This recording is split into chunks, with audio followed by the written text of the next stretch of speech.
Yeah, so there are companies with perfect product market fit that are dead, and there are companies with mediocre product that have been dominant for, say, the 10, 15 years, last 10. I think the difference is in the metric. I think is what I'll call power. PMF or product market tells you that people want what you have built, but power tells you whether anyone can take it from you, which is really the game.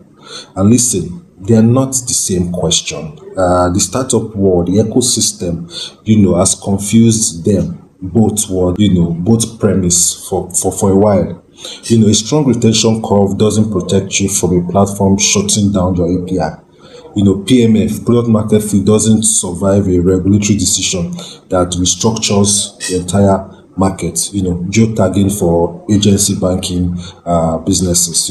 A great net promoter score doesn't stop a well-funded competitor from buying your entire distribution channel, and NPS score won't save you when a competitor has, agents in street corners in Kano, in Abuja, in Ibadan, This isn't just product market fit. I think it's distribution fortress. We know the OP story, Customer service was terrible before now, they survived the old ride era, and then they moved on to make your phone number your account number, deliver alerts at the speed of light. They moved from a nice to have, to a must. I think OP, wasn't and still isn't playing the fitness game, they are playing the power game.